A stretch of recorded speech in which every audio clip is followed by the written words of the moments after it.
Hey guys, I hope you're all doing well this week. I just wanted to say thanks again to everyone who's been listening to the podcast. I'm seeing the plays going up month to month, and it's really lovely to see, and I'm delighted that people are showing an interest in what I got to give, so thank you so much. Don't forget to subscribe if you're on the apps or on YouTube, as it does kind of really show me that I'm really giving value to people who are listening, and it also helps me push the podcast out to more people, so that would be awesome if you could do that. So this week I'm speaking to an artist known as Sive. Her full name is Sive O'Sullivan. She's from my hometown Kildare. I've known her since I was a teenager at a distance. We never were really, we never hung out in the same group or anything like that.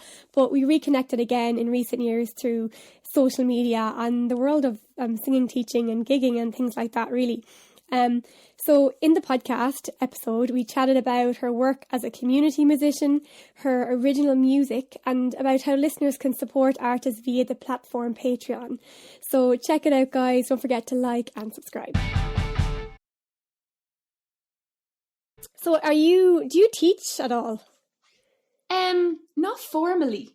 I'm doing a little bit of like songwriting one-to-one stuff at the moment, but I don't really see it as teaching. It's more just like mentoring or Yeah, I think I would imagine, like, coming from kind of the community music kind of side of things, it would kind of probably put you in a slightly different mindset with regards to that stuff. It's kind of different. Yeah, although I think teaching vocals is kind of, or teaching anything, I suppose, you can put like any mindset on it, if you know what I mean. Like, yeah, isn't it? But yeah, I suppose I never really wanted to like teach as such. Didn't really know what I wanted to do, and then the community music just led me into other stuff. Yeah, I don't know. I always wanted, like, I never knew what community music was to study, like, and then I was like, well, I wonder what it is. And I think, like, just from the last few years, like, of myself teaching and stuff, kind of, when I was in particular situations, like more kind of group stuff, or if I had to, like, kind of public speaking kind of roles, I realized I was a bit like, oh, this is scary. Shit. Yeah. I was like, but I was thinking, I'm obviously back in college now, and we're doing community music, kind of music therapy introduction lectures, and I can kind of see, like, how those classes would help with that side of things. So you have to kind of present your class and kind of introduce yourself and put like slides together and stuff, which is something I hadn't done a lot of before. So how did you find that experience? I think that's why doing a course was so great for me, because obviously, like, community music, it's just it's a new, not, I don't know, it's not really a new field, but officially speaking, it's like, what is it? So like, I meet loads of people that haven't done a community music masters, but for me it was just really good to like take that year and do, like, just get practice doing all that stuff. Because even when I signed up for the masters, I was like, what are you doing, Sive? Like, you're a total introvert. What this isn't, but there was something that I just knew, like, I had to do it. And then the year was just really good, just like you said, to just like practice putting presentations together and leading groups and just doing stuff that before, for me, without that year to focus on it, I just would have been way too scared to do. Yeah, definitely. It kind of, like, it does take a bit of time to get used to doing that, because we get so comfortable in our role as kind of artist musician, so it's not the same when you have to get up and speak in front of people. It's a totally different experience. Oh, like, now I think when things open back up after COVID, this will be different. I'll be scared of everything. You'll be like, starting over again. Way more anxious about teaching, even small groups, and doing things like that than I would about performing. Do you know, that kind of way? Like, it's a completely different thing. Yeah, so can I ask you a little bit about the course then? So did you do like a degree beforehand? Did you just go straight into the masters because you had so much musicianship already yourself? It is one of those courses where, like, if you don't have a degree, they'll take everything else into consideration. So, like, I think I was 23 when I went in. So I had done the diploma course in Ballyfermot, and then I had just been playing for years and doing some workshops and a little bit of teaching, but not really sure. So yeah, when you go for that course, because obviously they want mix of kind of experience and different people on the course. So it's not just like no degree or nothing. They kind of they'll look at the whole picture. Yeah, and like what kind of modules were you kind of digging into within the course? So like one of the main ones, and I can't remember the names of them, just community music, the practice, whatever module, kind of pretty much different teachers coming in every week, just saying, here's what I do. And I've gone back and taught on it since, which is really nice. Oh, wow. Really cool because it's really practical. It's just different people coming and going, here are the kind of groups I work with. Here's what I do. Here's what works. Here's what didn't work, you know. But then there was also like a business module where you had to make a business plan, and modules where you had to pretend, you know, pitches, funding pitches and stuff like that. And then there was modules where you just actually play music as well, just develop your musicianship. So it's quite well rounded. I enjoyed it.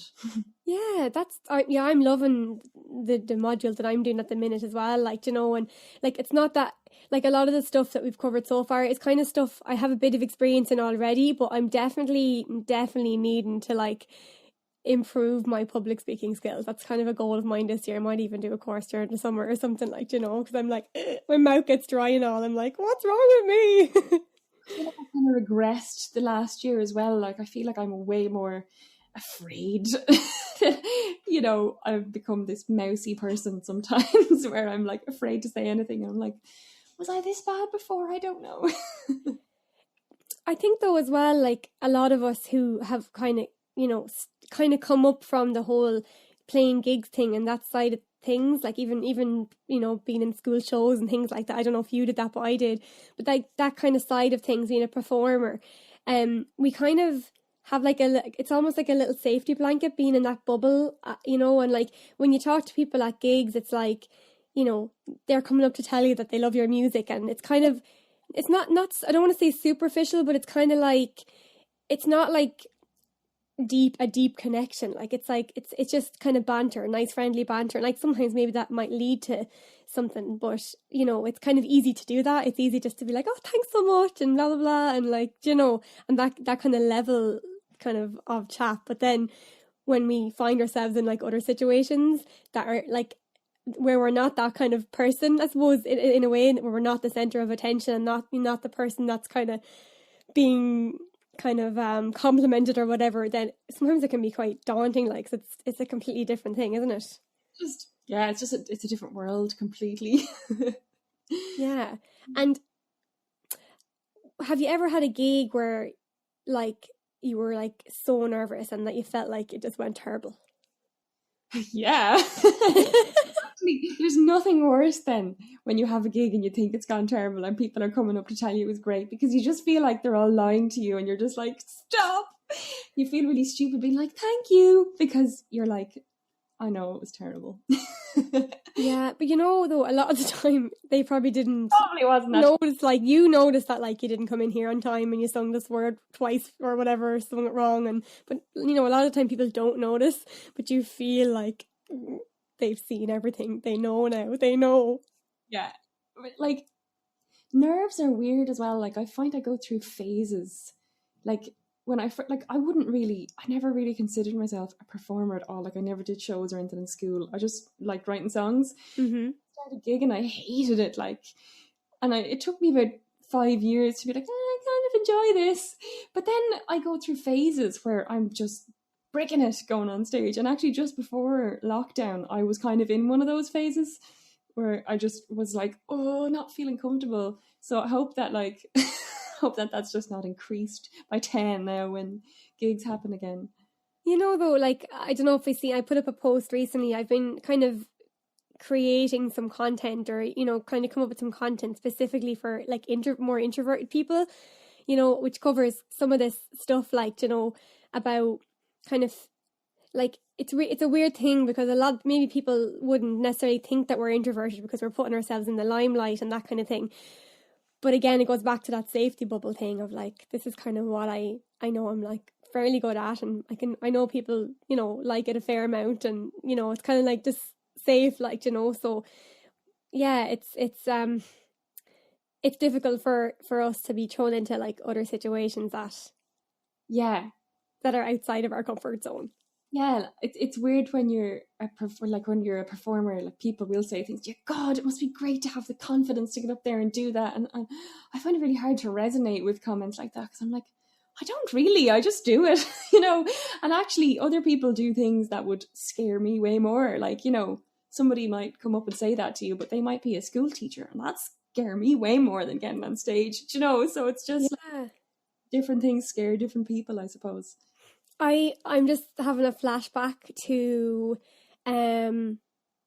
Rose Early's God. in Newbridge in County Kildare, and I don't know what age we were. We must have been. It must have been only about 18 or something. Maybe. Could have been younger. Could have been younger actually, but I was just thinking because we're in the pub. Maybe I don't know what age we were, but anyway, we were there, and I remember. I think it was in Rose Early's, and you came in and you played the guitar. I don't know when it was, but I remember it was like one of your first times playing guitar in public.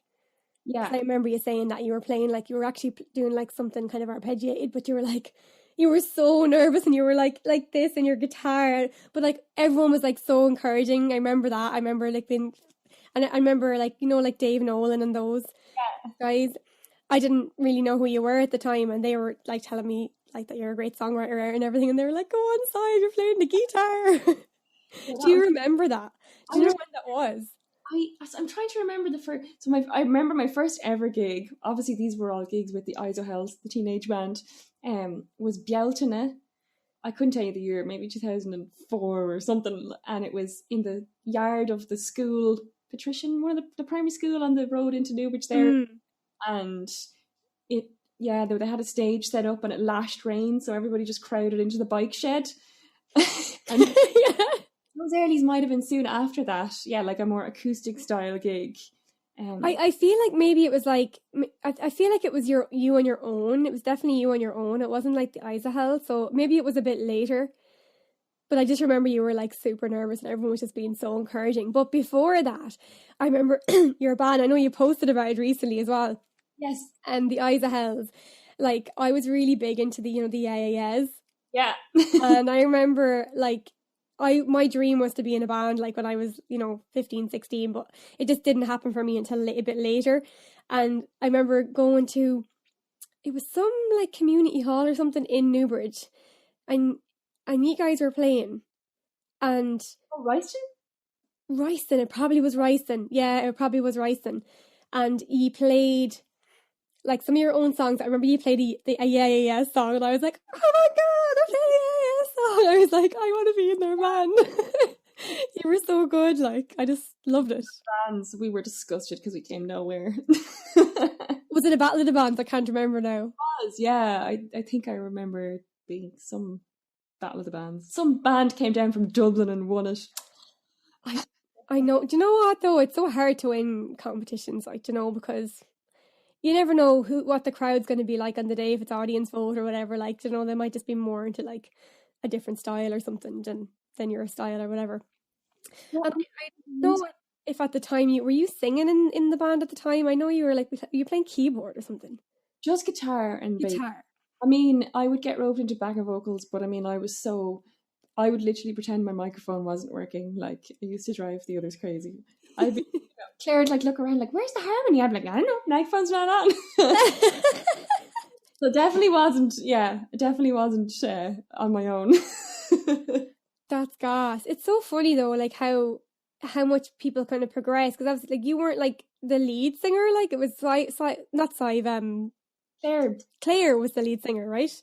Yeah. But has she gone on to do music? Because I haven't heard anything about it, or not at the moment. But she did have a duo with Patter. What's Patter's second name? Now I don't think I'm pronouncing it right, but it was Lightet. They were kind of electronic. They released an EP. They had some nice tracks, but they're not doing it at the moment. But okay. Yeah, she went on to make more music.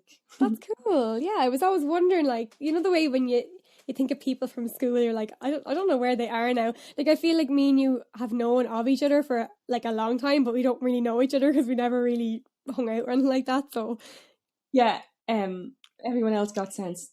I'm still doing music. That's how I feel. I'm like, I probably should have got sense, but I just can't do anything else. Well, I feel like you embraced it. you embraced it as a career a lot sooner than I did. You know, I worked in retail for a long time before I was like, I want to do music for my job. You know, but you've kind of been doing it like pretty consistently, right? Yeah, but I mean, it was really coming to the community music side of things that made me realize I could make a living out of it, because before that I was like, I know I want to write songs, but I don't really want to put any pressure on them to be my living, because then they turn into something else. I have to try and write commercially, and I know some people just get lucky, but I didn't want to be focusing on that with my own songwriting. And I was like, I don't know if I want to be a sesh musician. You know, I did a bit of like wedding gigs and I was like, I don't really like this. I don't know what I want to do. So then when I kind of came upon the whole field of community music, I was like, oh my gosh, this is like a whole world of interesting stuff I just never knew about. They never told us about in school. They didn't know either, I guess. That's the thing. I feel like I think that's part of the reason why it took me so long, because I didn't really know about all the jobs that existed for musicians. I know it sounds real like stupid, but I didn't really like. You're like, oh yeah, I didn't realize that I could go into like, you know, old folks' home and like, you know, sing to people, and that could be a job. Like I didn't know these things existed. You know, so it seems like you kind of had a similar kind of revolution with that. Yeah, exactly. Revelation, not revolution. Revelation, yeah. Similar. Like the first time it came onto my radar, it was really random. I applied for this thing. There's this place called the Arc in Dublin, and it's like a children's kind of theatre. And I applied for this week where there was like 5 spaces for musicians to work with this composer called Brian Irvine on a 20-minute musical piece, kind of theatrical, I don't know what you'd call it, for children. And then some kids were going to come in at the end of the week to watch it. And like during that week, I just met people I met a girl who had done the community music program, and I just met people that were doing all these like music workshops and just doing all this stuff that I was like, oh, you guys are interesting. What's all this? And that just kind of set me off on a path.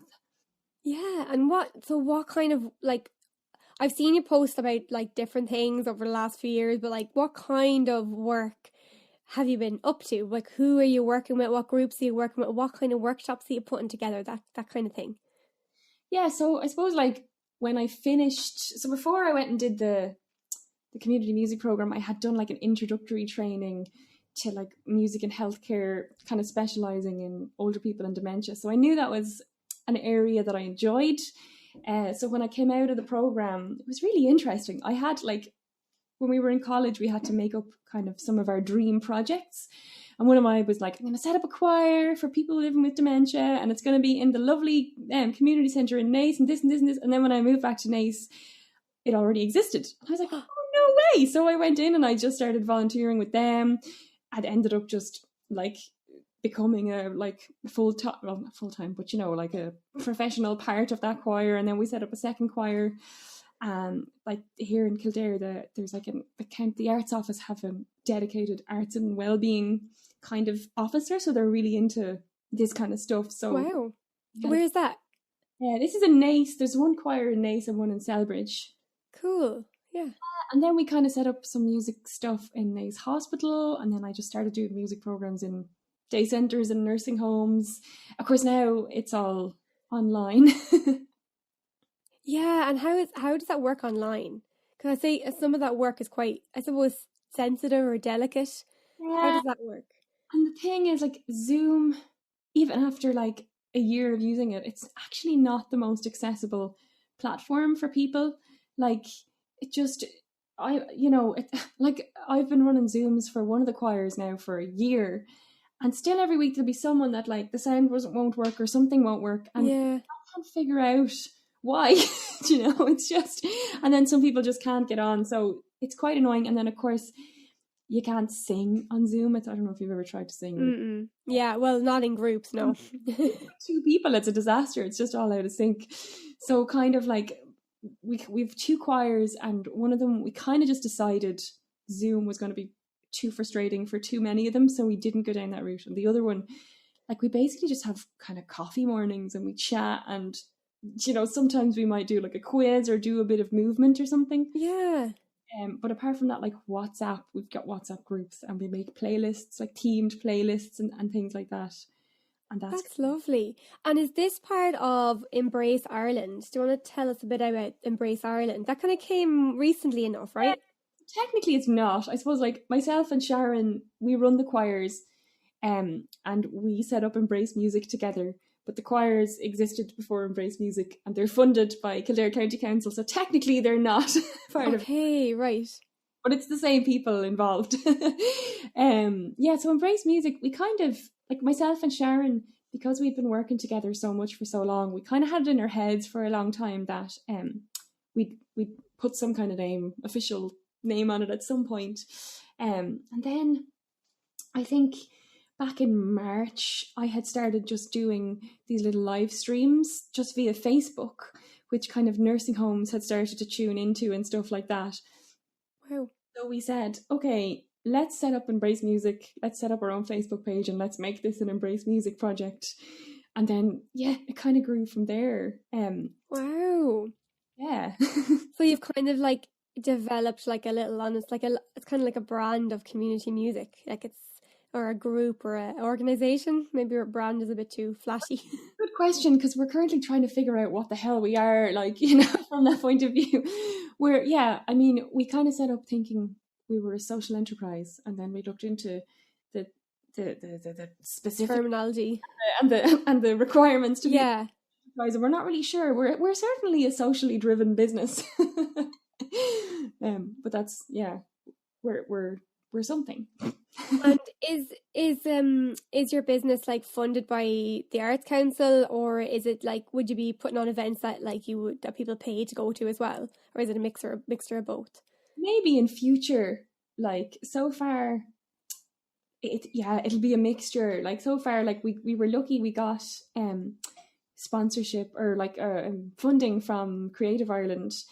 Just kind of, they had given out funding to different local authorities, and the Kildare County Council wanted to use some of the funding to help set up a social enterprise, so we got some funding from them to kind of get us going.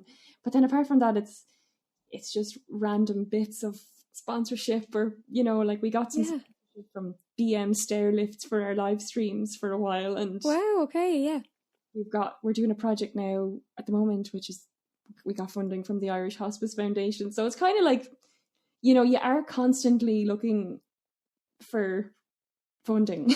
It's not like there's one stream of funding that is your wage. It's like, okay, what can we do next? What opportunities are out there and how can we apply for them? You know, it's kind of, yeah, it's kind of constant in that sense. And have you gone down the route of like applying for like Arts Council grants or anything? No. I mean, I think I applied myself for Arts Council grants before. I did get the travel and training one once. I never had any luck with the recording ones, but Embrace Music, we haven't applied from the Arts Council yet. We probably will if the right thing comes up. Yeah, I suppose it's really about like really solidifying your vision for it, because as you said, you're still trying to figure out kind of like where you stand and like kind of what exactly you are, even though you kind of know what you're providing. But yeah, I think that's just more on the logistical point of view. Like, you know, in order to be a certain kind of business, there has to be certain things in place, like boards of management and all these different things that, you know, that don't really affect what you do. Like, you know, our vision, like we know what Embrace Music is, but it's just from a, like, you know, technical point of view. I get what you mean. It's like paperwork, really, isn't it? Yeah, that's it. Yeah, it's just those little technicalities. Well, they're quite big technicalities. Yeah, but it's like, yeah, the side of things that aren't as fun, right? Yeah, exactly. So within Embrace Music, not Ireland, is it predominantly like the elderly that you're kind of working with, dementia patients, that kind of thing? Yeah. So far, that would be where myself and Sharon have both just been working mostly in the last few years, and what we really enjoy. So yeah, that's the main kind of the main body of work at the moment. And have you had any experience working with an older person who has dementia? Have you had any kind of experiences that stand out where can you tell us a bit about how music helps those people? Yeah, well, like, first of all, you can't assume that it's going to help everyone. I think that's like Mm-hmm. something I learned early on, is like, don't assume that everyone wants music and that it's going to be good for everyone. Like, some people, it might agitate them, it might bring up a bad memory. So that's like, Mm-hmm. but like, I think I always have a memory of, and I think most people who do this work probably have a memory like this, like back in the beginning when I was just playing on a hospital ward and not really thinking anyone was responding. And then like afterwards, just like a daughter coming up and saying, oh my God, my mother was tapping her finger and she hasn't responded to anything in weeks. And that kind of made me realize, okay, like, you can't go into any situation thinking a very specific response is a success. Like, Mm. particularly like sometimes when you go into different settings, there can be pressure, like, oh, you have to get everyone dancing and you have to be, and it's like, no, actually, like, Yeah.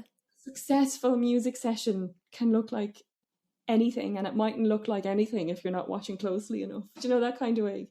Yeah, that's a really fair point. It's something that our lecturer actually mentioned in our course about, yeah, about like, it's like music is not going to be necessarily like good for everyone at every particular time. You know, it can have obviously amazing kind of healing benefits, or even just communication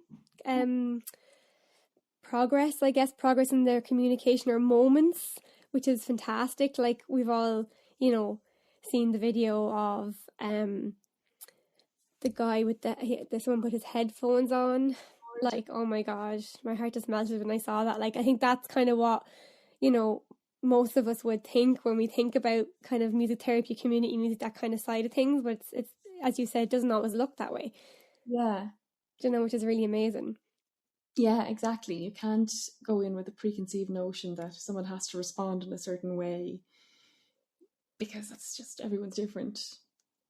And do you have anyone in your family that like has struggles with like dementia or anything like that? And have you sung with them or played music for them? Or No, I don't. And like, I think people always think when you're in this field that you do like that you have some kind of personal experience that's mm-hmm. into it, but actually I don't. I have, like, obviously I still have two living grandparents. My granddad now would be he is starting to develop I think dementia. Yeah. Said it officially, but actually I haven't seen him in over a year I now. know, it's so sad, isn't it? It's like, it's horrible that we can't see our grandparents. He got a second vaccination recently, so things are looking up. Good. And what age is your grandparents? Are your grandparents? My granddad, oh, I think he's 93, so he's, So is mine. Yeah. yeah, Same yeah. age. Yeah. Yeah, I mean, like, he's so strong, like a big strong man. And then my grandmother, she's on the other side. I'm really bad. She's 85 or 86. She just got her first shot, so I have to ring her actually and congratulate her. Oh, it's so cute. It's like, I think it must have been like so difficult for like the elderly, like kind of just being stuck in their houses, because everyone's been so overprotective of them. It's kind of like, yeah, it's like stay in your house because you don't want to get infected, but like that's really hard too. That also has its damaging effects. And I think it took a while for like people to cotton on to that it's not okay just to be like, if you're vulnerable, just stay at home. Like, I mean, okay, yes, it's probably best that you stay at home, but I think it took a while for the messaging to get a bit more sensitive to the fact that, like, that's really, really difficult. And, a lot of people might live on their own, and like telling them to just stay at home and not see anyone. You can't just, say something like that in a throwaway kind of way. It's like, well, what are you going to do to help me deal with this, Yeah, I know. It's such a difficult situation to maneuver our way through, but like, we're doing it. We're a year in now, and we're here. So I was going to ask you next about, so you started a Patreon. Yes. Like in the last few months or year anyway, right? Well, it's nearly a year now, which is weird. Yeah. Yeah. And so like, just for anyone who doesn't know you, like, you're a musician, you're a songwriter, you've released loads of music, you've gigged all over the place and probably toured abroad and stuff like that as well. So tell people a little bit about your songwriting and kind of art experience as an artist, and then why you started Patreon and how Patreon has kind of molded the last year for you. Yeah, so when did I release I think I released my first album in 2012. So I've 2 albums and an EP out, and I'm working on a new album at the moment. But yeah, like yourself, I've just been gigging for years, touring away.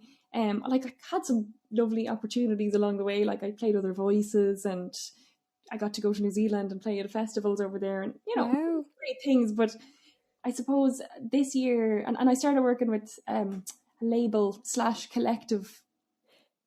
The X Collective, is it? Vita, they're called. Oh, okay.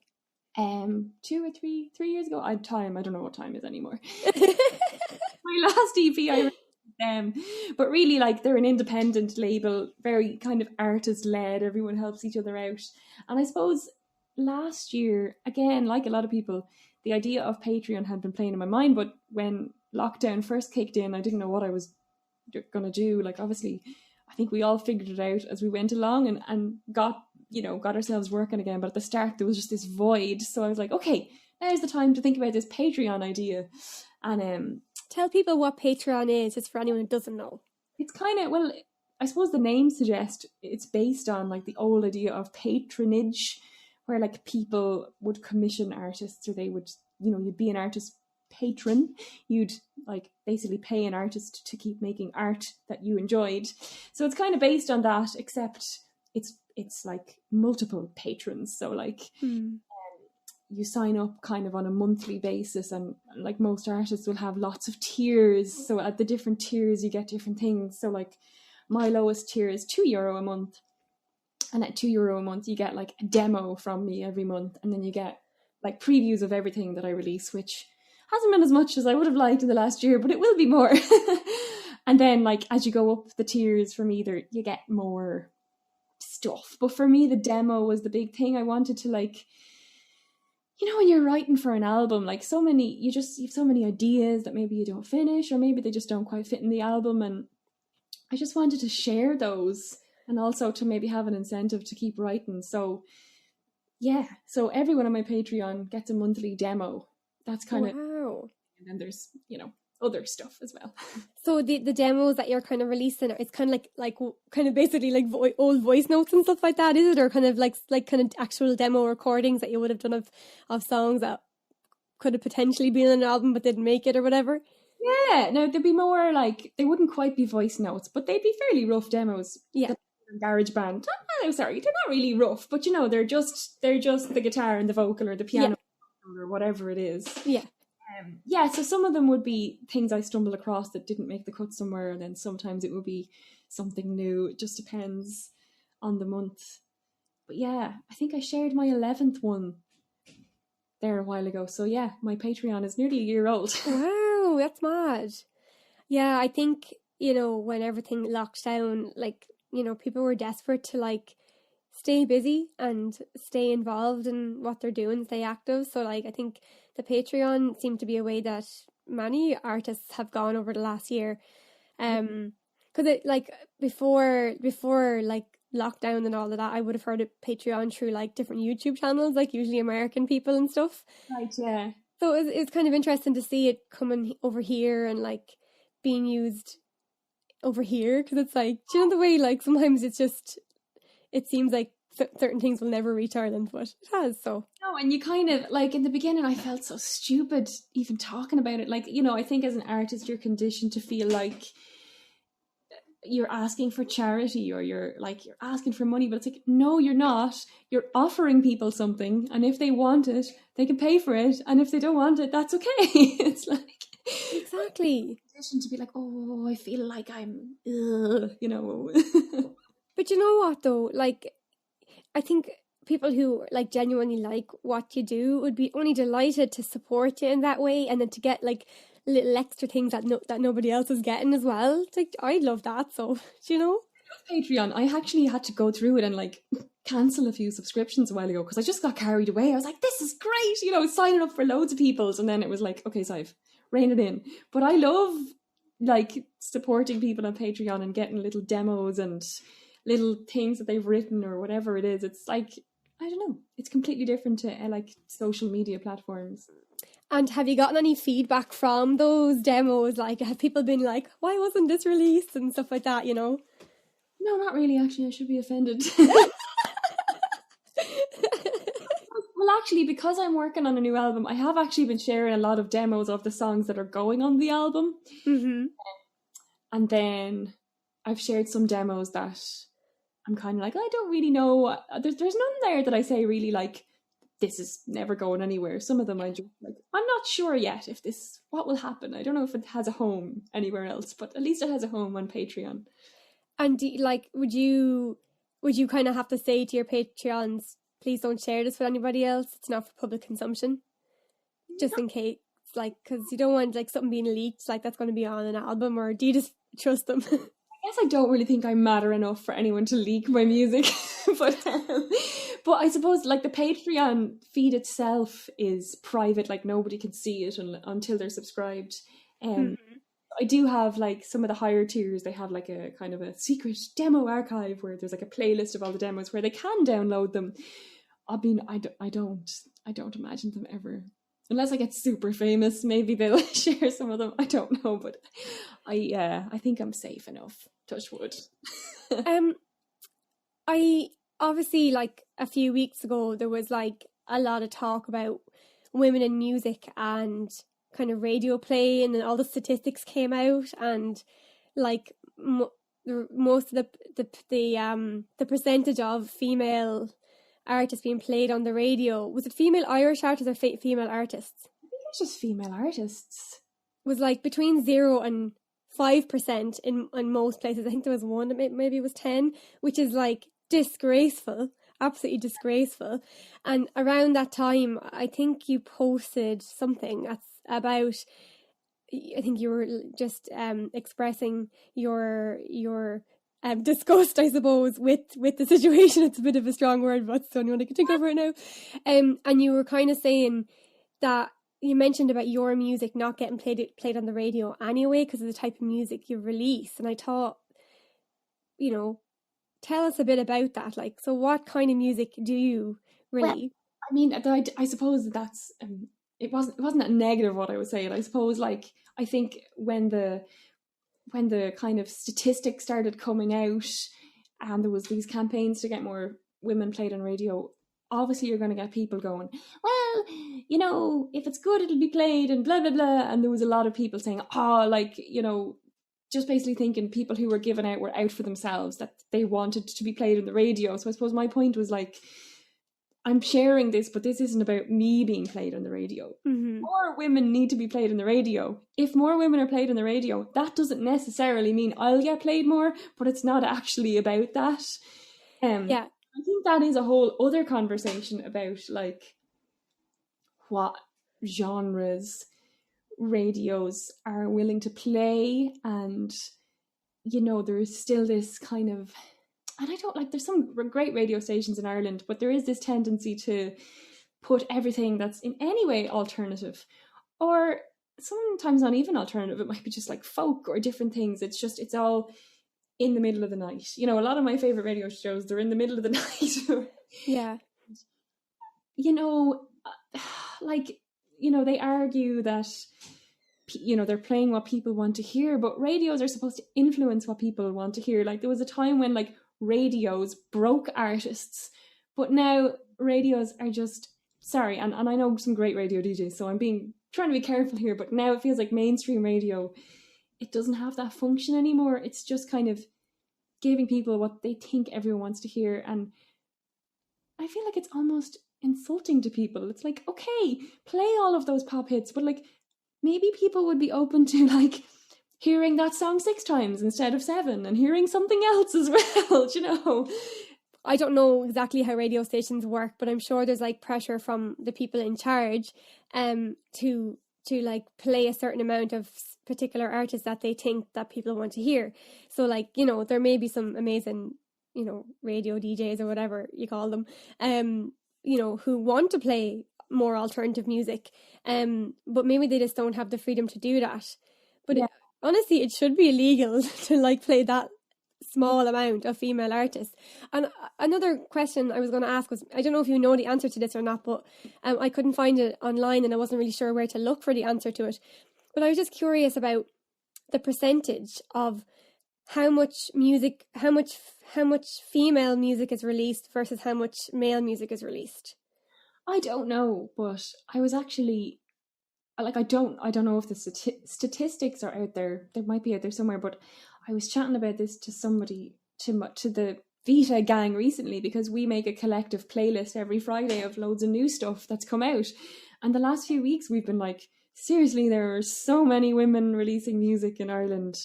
Like, I think a lot of weeks there has been more women coming up on our release radars than men. Of course, I'm going back to Spotify now, but like, you know, there's no reason. I'm not saying it has to be 50-50, but there's no reason for it to be way out of whack, because the music is there and it's not any less good. Well, what I was thinking was about the whole situation, that it should be at least, so if there was a way to like monitor, I'm sure there is a way to monitor about you know, how many women are releasing music, how many men are releasing music, etc., that if it's only 30% of women releasing music and 70% of men, then at least be 30-70 on the radio. Yeah. Do you know what I mean? Because that's like a fair representation of each. Like, because, you know, obviously we want to kind of campaign for more like female music on the radio, but like, you know, I would hate to be put on the radio just because I'm female. I want to be put there because people like my music or want to hear it, you know. Yeah. So I feel like, I know there has to be a bit of kind of screaming and shouting about it to begin with, because it's so bad at the minute that nobody's listening and you kind of have to kind of speak up. But it's, for me anyway, like, I don't listen to the radio because I don't hear the music I want to hear on the radio. Do you know? Like, I want to hear the alternative music. I want to hear something different. I want to be inspired. I want to kind of go to a new place. I don't want to hear the same song again that I heard yesterday 10 times. You know, that kind of way? Yeah. And I think, like, you know, that's one of the arguments that people make against any of these kind of gender things. They go, it should be played on merit, not on gender. And I'm like, yeah, of course it should be on merit, but it never has been. Like, there's always a bias. And when there's a bias, you have to directly address it until it comes into balance, and then we can forget about it. And then, depending on what's released, like, if everything was equal, yeah, some weeks there'd be more men on the radio, but some weeks there'd be more women, and it would just shift and change. But just, it's not unbiased at the moment. Like, it's just not. I think it will change, because like, there was a time when there was no female presenters on the radio, and now there's loads, you know. And I think, you know, the way we hate change, like, like, as human beings, we hate change. So, like, you know, I remember, like, when I first started hearing female voices on the radio, I was like, this is so weird, hearing female voices on the radio.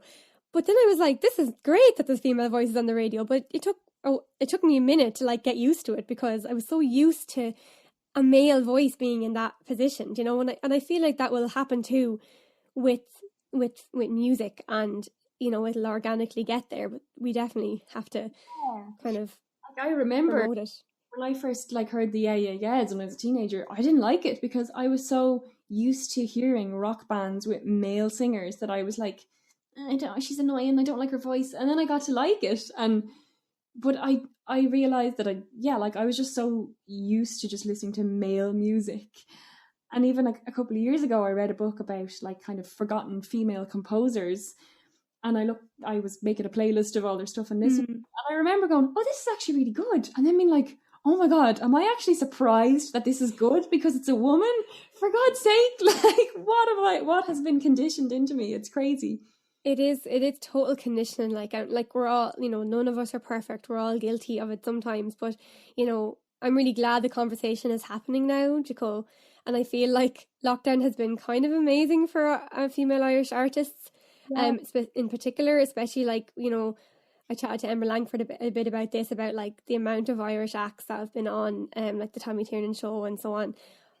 I think the Tommy on RTE, such a good template, like, for, you know, what TV can do, because, like, you know, sometimes, like, and this is no disrespect to any artists, like, you know, sometimes people I know, they don't understand why I'm not getting excited about such and such a band being on the Late Late or whatever. And I'm like, you know, fair play to them, but I can't get excited when I know it's just a certain genre. But then when I see people on the Tommy Tiernan show, every time I see who's on it, I get excited. Because even if I'm not particularly into it, I'm like, oh, the fact that all of this diverse range of artists are getting on that show is actually really exciting for other artists to see that, like, there's opportunity there for different genres and whatever, you know.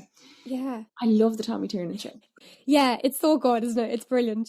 It's like, you know, I was saying I haven't really watched much TV. I didn't watch TV for years, and then over Christmas, my boyfriend said, "Will we get a new telly?" And I was like, "To watch Netflix on?" And he was like, "Well, yeah, but we can watch RTE as well." And then we started watching RTE, like, and I was like, really, I kind of couldn't believe like, even the standard in the programming, I think has changed so much in the last 10 years. Yeah.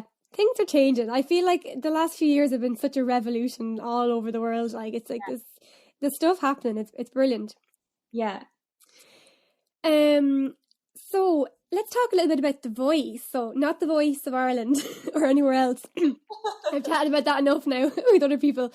But like, tell me about your own relationship with your voice and. Yeah, it's complicated. We're in a complicated relationship. Yeah. Yeah, so, like, I suppose I didn't come from, like, a singing background. I had no training or anything like that.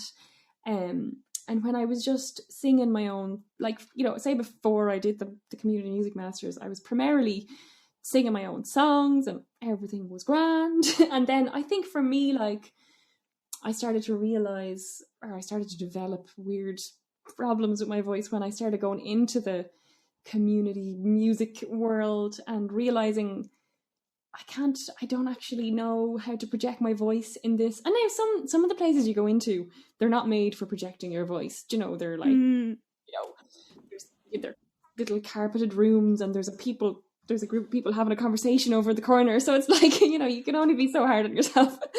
But yeah. I started to develop weird problems with my voice. And I think because I feel there's a lot of stigma around like when you start to Google things, and I think maybe it's changed now, there's some great vocal coaches online, but like certainly like 5 or 6 years ago when I started to Google things, I just came across all these forums where people were just being horrible, and you know, basically anything that was wrong with you was just because you were terrible and you had no technique and blah blah blah.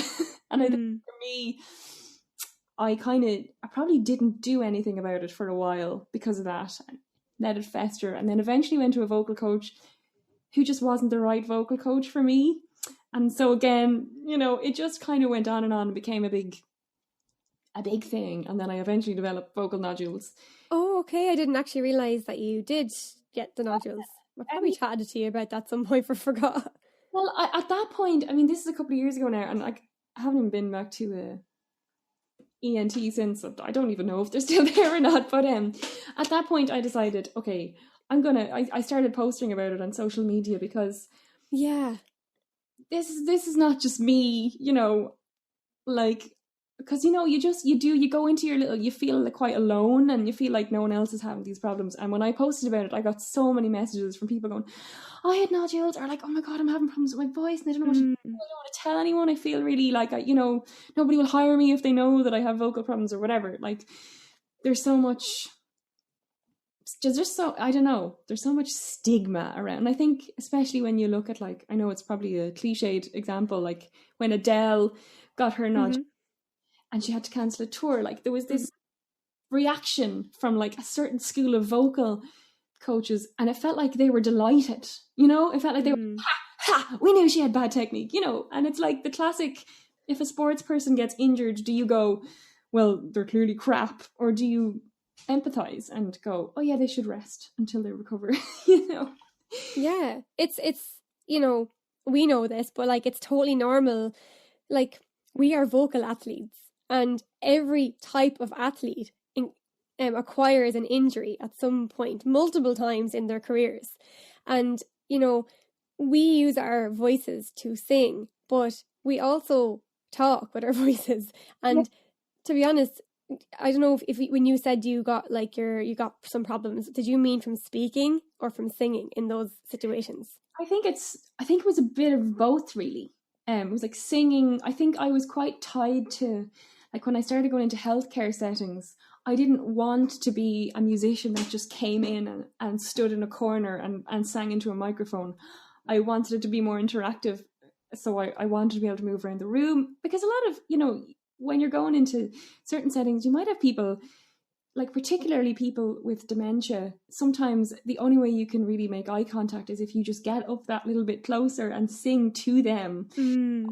I didn't want to be the person just standing in the corner playing, even though that sounds like that has value as well. That didn't mean to sound like I was putting that down. You have to explain. Yeah, we get it. What I wanted to do. So I think I put a lot of pressure on my voice doing a lot of that kind of work. And then also, I suppose, leading workshops and things, it was just speaking in a way I never had before, and I never was a loud speaker or singer. So I suppose when I look back now, it's like, that was a recipe for disaster. I should have got coaching from the start. And were you like, because I know like the likes of having like anxiety, like getting up in front of people and talking and stuff like that can actually damage your voice as well when you're like trying to speak and and you're nervous and then you're all tense. And I know for me that's how I hurt my voice, is from actually talking, singing.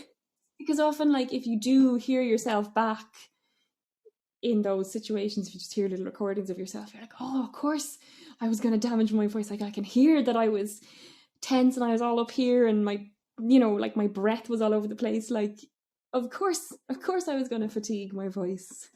Yeah. And so tell me then, so when did you notice that there was a problem and what did you do about it?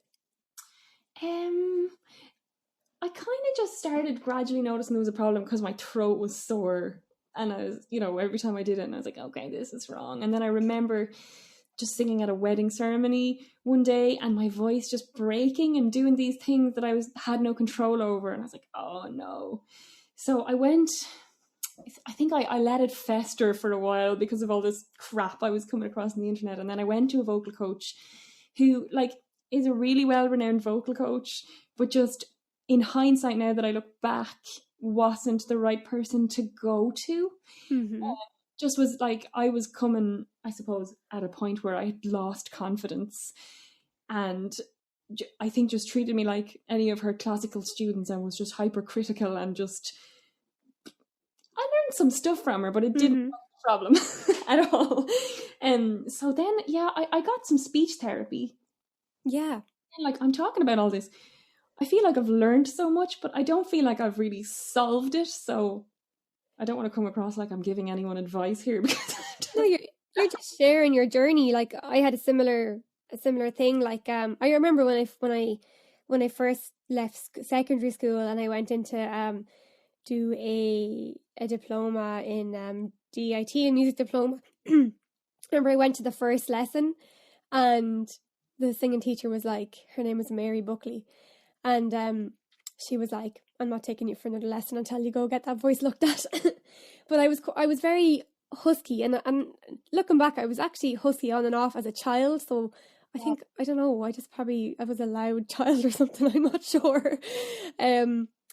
So anyway, I went to speech therapy as well. And then, I didn't have any issues for years. And then when I started back in college last year, then I was singing so much more than I would have normally been singing. Like, I was singing for hours every day, plus speaking, plus teaching for a full day, plus gigging and everything else. So, and then the stress of college and all that as well, and adapting to a new situation and all that.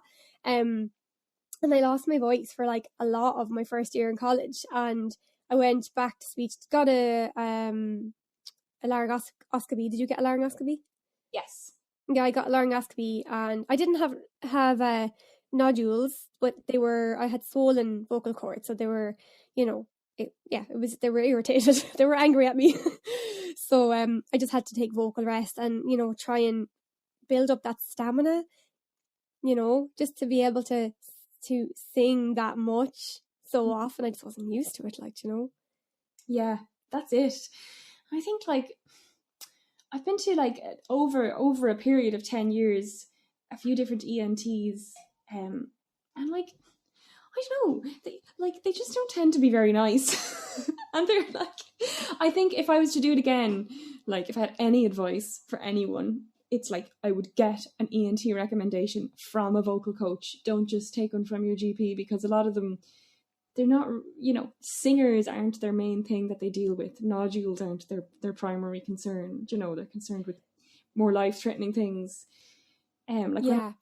The last time I went, and your man was like, "Yes, you have nodules. You're a vocal abuser." And I was like, "Oh, Oh dear. and she was like, "No, you're not a vocal abuser. Like you've adapted. You've got some maladaptive habits, but you develop those habits trying to protect yourself, because you were feeling like things were going wrong. So you naturally, physically tried to change whatever was going wrong, but you just didn't go about it in the right way because it was just subconsciously happening." Yeah, I think that's really good advice, what you said about like anyone who thinks that they might have some vocal issues. First of all, don't leave it for too long. Go get it checked out.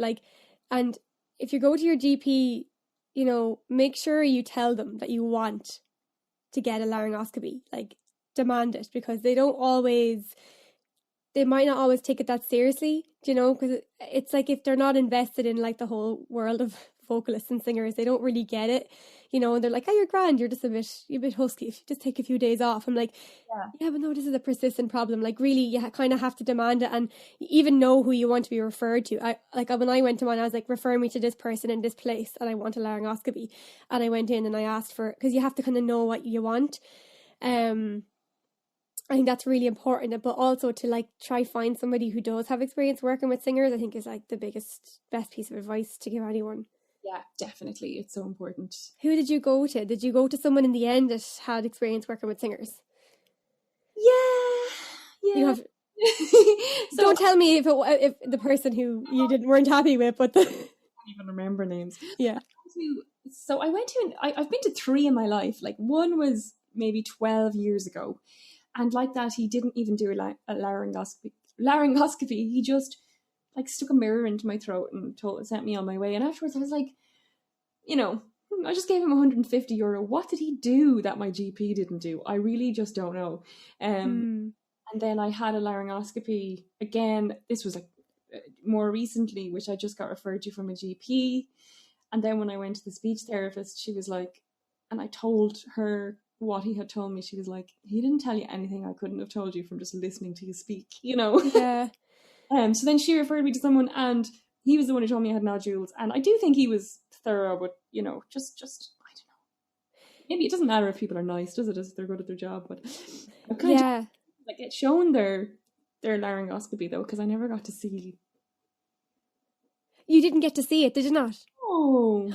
I went in and I was like, I want to video it. I want to see it when it's being done.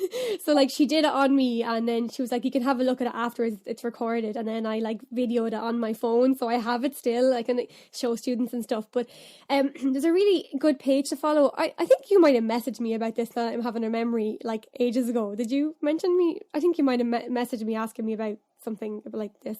But there's a doctor. Her name is Dr. Reena Gupta.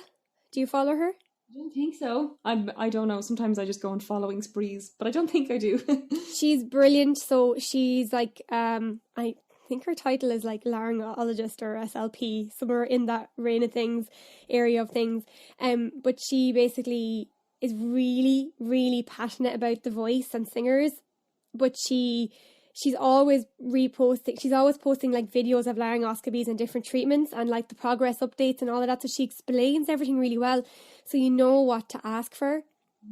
She tells you what kind of scope to ask for. She shows you, what the damage looks like. Some of the videos are a bit gross, but like, it's educational. So Dr. Reena Gupta, I'll pop it in the description of the video, but she's definitely one to follow if you want to just like learn a little bit more about just educate yourself about what's involved and what kind of damage is to be done and what you need to ask for if you think you have any voice troubles. Yeah. And I think, like you said earlier, do it early is the best, because if you don't do it early, it will just become so embedded.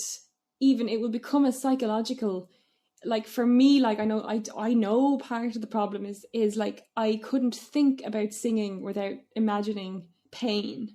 Do you know what I mean? And that's like such an you're not going to want to practice, and you'd be beating yourself up for not practicing every day, but then you're like, yeah, but it hurts. Why would I want to practice? So it's like, that I guess the sooner you just address something you think is a problem, the less of a chance it has to get a hold from all these different angles, Definitely. And I do think it's very valuable going to a vocal coach who, like a singing teacher who actually understands about, the voice and voice science, that has a kind of a bit of a grasp on the voice science side of things, because, most of us can kind of, hear basic things, how to diagnose voices and what to look out for. So like, we're not doctors, but we can kind of hear straight away whether somebody needs to be referred or not, so it is definitely useful to go to a coach and kind of just learn some basic, like, healthy techniques to get you on your way. There's just some really simple, like, exercises you can do to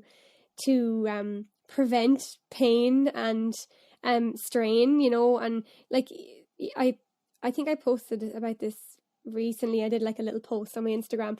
But there's one exercise, for example, where if you're going to sing a high note and you feel like you're straining, you can do this exercise where you're singing up and you go to hit the high note. If you like put your arms straight up in the air like that and just bend your knees a tiny little bit as you're coming into that high note, it actually helps relax the muscles around the vocal tract and the larynx, because it kind of like tricks the brain into instead of the brain going, we're getting high on the tens and I don't know how to do this, and like, you end up straining it, like the brain is focusing on bending the knees and raising the hands up in the air. So it's like a little psychological trick, and like even just simple things like that can actually just give you really healthy techniques for singing, which can reduce some of that discomfort, know.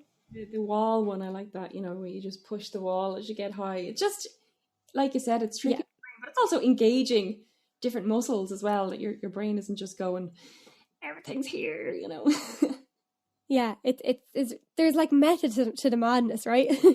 Yeah. I know. Sometimes it's like, I remember there's an episode of Frasier where, have you ever watched Frasier? I've seen a few episodes of things, but I was never a big fan. They're doing a squat and they look like crazy people, but you're like, no, that actually makes sense what they're doing there. Warm-ups don't work for everyone. Mm-hmm. You put on these warm-ups on YouTube and you're like, I don't feel great after that, because they're not tailored for your voice. So like, I think it encourages you to look at your voice from lots of different angles and then find what genuinely suits you, not just what somebody prescribed is really good.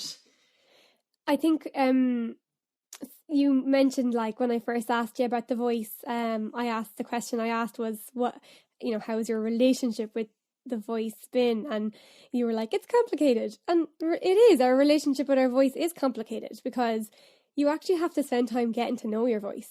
Like, as you just said there, not every warm-up is going to be perfect for everybody, It's like some people wake up being able to sing first thing in the morning, no bother. Some people need to wait until the evening time before their voice is fully functioning. Like, it's kind of an anatomy, kind of genetic thing as well sometimes. But it's like about kind of getting to know your voice and trying out different exercises until you find one that you see results from. Yeah. And even that can take time, because sometimes your ear isn't always tuned into being able to hear those results. Yeah. It takes time to develop that. Changes as well over time. Your voice changes as you age, and I find, I'm not going to get into this now, but like my voice changes throughout my cycle. Like there's a certain few days in the month when it doesn't matter what I do, my voice is not going to play ball. Yeah, because there's certain times in your menstrual cycle that your vocal cords actually swell up a little bit. So if you notice that your voice gets more tired when you're gigging when you are on your period, then that's why. So you do actually have to be a bit gentler on your voice. So you might get a hot water bottle for your cramps, which also might just take it a little bit easier on the voice. I remember a while ago, I can't remember his name, and it's probably better that I don't name him, but remember this podcast came out and there was this drummer on it talking about like female musicians and how he has to dumb down his arrangements when he's working with female musicians. And he has to like, Yeah. he's talking about like, well, how he has to like be more sensitive around females because they have periods. Anyway, I'm not getting into slagging him, but all these people on Twitter joking about, oh yeah, I heard such and such a band plan their tour around their period. And I was like, okay, it's funny because it's not true. But I was like, I think it's kind of funny that we think that's a crazy idea that we would plan our lives around our bodies. Why is that so crazy? You know? 100%, because like, you know, without going into it too much, it does affect you a lot, you know, it really does. Like, you have to take it easier on your body at that time of the month, you know, and even, you know, what is it, the fertile period as well of the cycle as well. There can be some issues there too. So it's actually really interesting to have a read about that, guys, if you're a singer and you're female. Actually, if you have anything I can read about it, I would love to know as well, Rebecca, because sometimes I feel like because I think it affects different people to different extents. Like, I know there's a few days when I will try not to plan any singing because I know my voice will just be cracking and breaking and sore, and not everyone experiences that. So sometimes you're like, am I just crazy? So it's always good to like read about the science behind something so you can back yourself up. You have to listen to your body, guys. At the end of the day, with all of this stuff, whether it's periods or whether it's a hoarse voice, whatever it is, you have to listen to your body. If you're tired, what do you do? You know, you're trying to, if you can, you take it easier and yourself, you go for a nap. If you're thirsty, what do? You have a drink of water. If you're hungry, what do? You eat something, you know what I mean? So if your voice is feeling hoarse, do something about it. Like, listen to your body. Yeah. Cool. So just to finish off, what's next for you? Is there anything coming up for you that you want people to know about? Obviously, gigs have a question mark over them at the minute, but... well, I'm trying to work on my album. It's not the easiest at the moment because studios aren't open, so I'm doing what I can from home, but we've kind of come to a point now where we need to do drums to move further. So we're a bit stuck, but there will be an album later in the year, but I'm going to be releasing technically the second single from it, because I released the first one last year, in May. It's called Think Before I Speak. And yeah, beginning of May, I'm going to be releasing that. And what's it about? It's about thinking too much before you speak. Oh, I thought you were going to say the opposite. I thought you were going to say... It's about a bit of both. Sometimes thinking too much, and then sometimes not thinking enough and wishing you didn't say anything. Yeah, I think I'm probably more the latter. I have like such foot and mouth disease, like I'm just a disgrace. I think I swerve between the two because, you know, you overthink so much. Like, I overthink so much that I don't say anything. So then the next time I'm in a situation, I'm like, I'm going to say what I think. And then I'm like, oh no, I wish I didn't do that. So it's back and forth. That's really interesting. I actually think that whole topic is really interesting. Because I'm the person, like, you know, at a workshop that asks all the questions and everyone else is like, thanks for asking the question. I really wanted to ask, but I was too afraid to put my hand up, you know. But then as well, because I'm introverted, I also get really awkward about it. Then afterwards, I'm like, oh, did I talk too much? Did I ask too many questions? You know, and I start questioning my own actions, like. Like, I actually had that experience this morning. I was at a webinar and we were put into breakout rooms, and I think there was 5 of us in the room, and afterwards I was like, oh, I talked too much, oh God. But like, there was at least 2 or 3 people in the group who talked more than me, and then maybe 1 or 2 that I talked more than. But it's like, as soon as I talk more than anyone, I think it's too much, you know. We are very complicated beings, us human beings. Cool. So, well, I'm very much looking forward to hearing what you have next. If you haven't heard Sive's music, definitely check it out. She's on Spotify and YouTube, and you can buy her hard copies of your album on Bandcamp, can you? Yes. Yeah. But yeah, actually, do you want to like describe your music for people? Well, I call it alt folk. I guess I'm quite, you know, there's a lot of folk influences in there, particularly lyrics and the stories and stuff, but there's just other stuff coming in, like, I suppose coming from the fact that I have a background more in like rock music, and then got into jazz music, and then eventually got into folk. So it's folk not coming from a folk background, I suppose. It's, you know what? I would just say it's inspiring. I think it's so inspiring. Like, I think the last time I seen you play, which is shameful, but it was a long time ago. It was you were playing some gig in Judge Ray Bean's upstairs. Oh, wow. I think maybe Rubber Kyo was playing as well. King Modo. What a band. Mojo. King Modo. No, what was it? King Modo, that was it. King Modo, yeah, that's it. You can trust me because I was obsessed with them for a couple of years. They're just such a good band. Yeah, that was I don't know how many years ago that was. It was like, it must be 5 or 6. Yeah, definitely. At least. I don't know. I don't want to think about it. It was Earlier, I don't know. I don't understand time anymore. Yeah, I know, right? Well, anyway, look, I suppose we could finish it up there. I think we had a great old chat. Is there anything else that you want to mention before we... I reckon I've said enough. Well, you didn't talk too much, so it's all good. The whole point is that you talk anyway, so...